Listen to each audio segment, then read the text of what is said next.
नमस्कार मु अक्षय आपन को स्वागत करुच्ची एक इम्पोर्टेंट वीडियो माध्यम रे। आज आउ एक जिलार होमगार्ड नियुक्ति आउट हो सारी मु आपन को यही वीडियो रे एमिति एक इन्फॉर्मेशन देवा जाऊँगी कि होमगार्ड नियुक्ति रे सिलेक्शन प्रोसेस कौन रहिबो एवं यार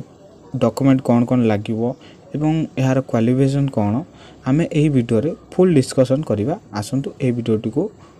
स्टार्ट करिया। देखि पारथबे ए ढेंकानाल जिलार होमगार्ड नियुक्ति आउट हो सारी देखि पारथबे यह हूँ 29 तारिख नोटिफिकेशन टी आपणकर टोटाल पोस्ट होउची ढेंकानाल जिला 12टी होमगार्ड पोस्ट आउट हो सारी एवं यार अप्लाई डेट 3/4/2025 टू 18/4/2025 पर्यंत यह को आवेदन करें। एवं यही होमगार्ड नियुक्ति रे अप्लाई करिया को हेले आवेदनकारी बयस केतेरु कौन होता है एवं तांगर योग्यता बा एलिजिबल बा क्वालिफिकेशन कौन कौन रही मु आपन को फुल डिटेल्स रे बुझे दूची। आपन होमगार्ड अप्लाई करिया को हेले आवेदनकारी जिलार जने स्थायी बासिंदा होइतिबा दरकार एवं आपन को 1/1/2025 सुधा 20 रु 60 वर्ष ऊर्ध्व होइतिबा दरकार एवं आपनकर क्वालिफिकेशन पंचम पास होइतिबा दरकार एवं आवेदनकारी ओडिया इंग्लिश ओडिया भाषा को संपूर्ण भाव में जानी दरकार किंतु एठी मेंशन नहीं आपण एठी ओडिया देछि माने कि आपण भल भाव ओडिया पढ़ी पारथु से नु आपण ओडिया इंग्लिश को भल भाव बुझी पारथुवे एवं पढ़ी पारथुवे। आवेदनकारी जने नैतिक चरित्र अधिकारी होइतिबे एवं तांकर कोनोसी केस पास नथिवो को मोस्ट इम्पोर्टेंट डॉक्यूमेंट लगे मु आपन को एही वीडियो रे कहूची। आवेदनकारी आपन धर 10th पास करचंदी कि +2 पास करचंदी तार क्वालिफिकेशन सर्टिफिकेट आपन दबाउ पड़िवो एवं 4टी पासपोर्ट साइज फोटो दबाउ पड़िवो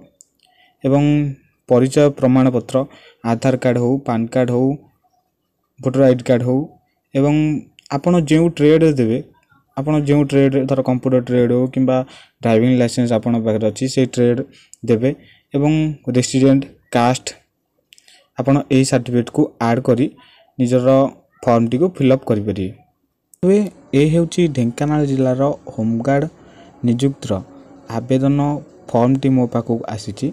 आपन ए फॉर्म टी को केमिति कोन फिलअप करिवे मु आपन को फुल डिटेल्स रे बुझाई देबी। देखि पारथबे आपन आवेदनकारी नाम रे निजर नाम लिखिबे पिता नाम निजर बापा नाम लिखिबे एवं आपनकर डेट ऑफ बर्थ पकेबे आपन मेल की फीमेल एठी आपन पकेबे आपन विवाहित होउचंती कि न होइचंती 5 नंबर पॉइंट रे पकेबे एवं आपनकर डिटेल्स फुल डिटेल्स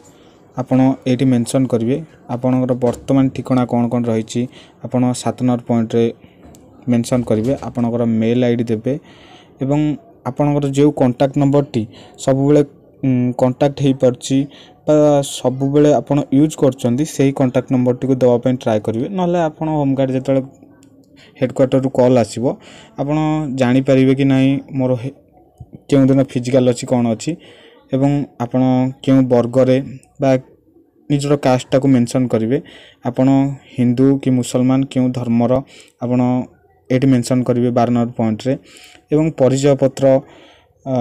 आधार कार्ड हो वोटर आईडी कार्ड हो कि पैन कार्ड हो आपन जहाँ अच्छी ये आपन आधार कार्ड नंबर आपन डिटेल्स सब लिखिदेवे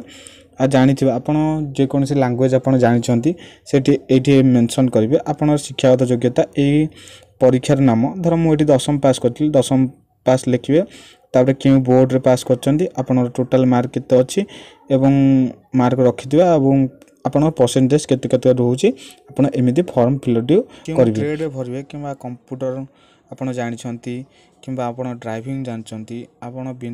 विद्युत मिस्त्री जानिछंती हमर बढ़ई किबा राजमिस्त्री आपन जे ट्रेड रे आपन भरिया को चाहउछंती से ट्रेड रो आपन किछि सर्टिफिकेट ऐड करी ए होमगार्ड को अप्लाई कर परिए। आ एठी आपनकर डेट टा पकेबे आ आपन को स्थान रे अछंती एवं आवेदनकारी सिग्नेचर टा आपन मारिबे। यही छोट इंफॉर्मेशन आपन को दबार थिला। जदि वीडियो टी आपन को भल लागिछि ताल सांग मानक सहित शेयर करनेबे।